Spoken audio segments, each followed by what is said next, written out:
in my view, only a few individuals who are deserving of special praise and consideration. And truly exceptional individuals, such as Captain Charlie James Ford, are not readily found, and at times they fail to receive the acclaim that they truly deserve. I remember Captain Charlie Ford, Charlie, as we call him Pete, in our family, as my big brother. Most of you may remember him from a different perspective. Some may remember him as a father, a grandfather, an uncle, cousin, or just that person that you see flash across the screen when we do our yearly memorial at our Ford family reunion. I'm very thankful for this opportunity tonight to introduce the son and to share with others the story and the legend of a person from my very own perspective. For me, it's very hard to believe that Pete died 50 years ago. But this is show you how short life is and the brevity of our lives. This moment is an opportunity that's been in the making for about 2 years. In my life, Pete was a sterling example of military service and achievement. And I would be remiss if I didn't add all of my big brothers. Had a very positive effect on me. Starting with my big brother Horace was one of the first ones to enter military service in the Ford family. He was an old soldier, and we all, most of us, remember big brother Horace. And then there was Sidney Jr.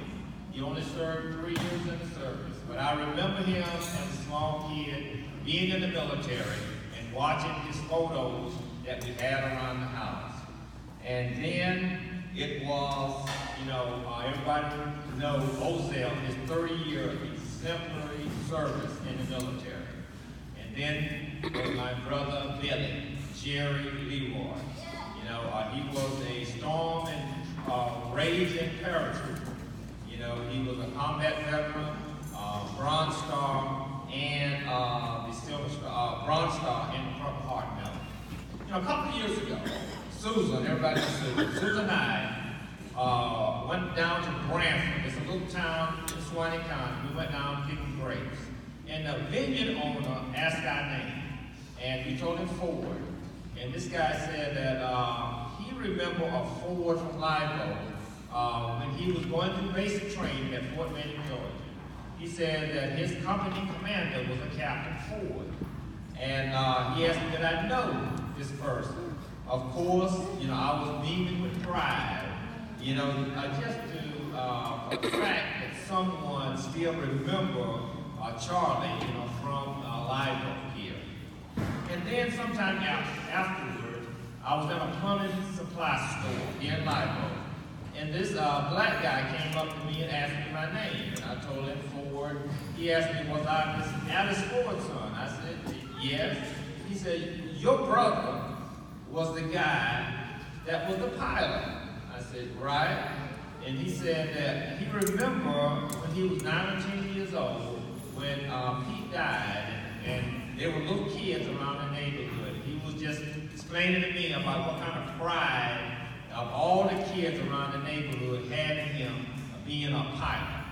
And after he confirmed this, he boldly and loudly went to the white store clerk, and he told this guy, pointing at me, and he said that this guy's brother was a pilot back when you all didn't think that folks like us could be a pilot.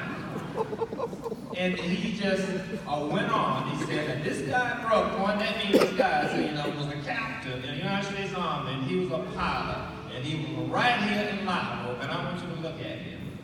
And after this, I shared this with Ozell, and Ozell kind of encouraged me to look up Pete's record, kind of get him in forefront for people to recognize exactly what Pete accomplished in the military. A couple of weeks ago, I was reading a Daily Bread devotional, and it was entitled, Leaving a Legacy. It was from Acts, the 13th chapter, and the 36th verse. And it stated, the Apostle Paul said of David that he served God's purpose in his own generation, and he rested. And that Daily Bread devotion went on to say that the very best of us, is only remembered for 100 years or so. And the rest of us are soon forgotten. And there is a timely quote by this English author named Sir Terry Pritchett, which comes to mind.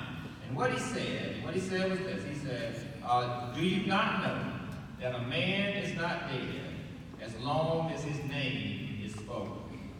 And when I started the quest to retrieve Pete's records from the National Archive, it turned into a lengthy progress. It took several inquiries for me to receive the information that I saw. But in the end, it disclosed the full extent of Pete's acclaimed military service.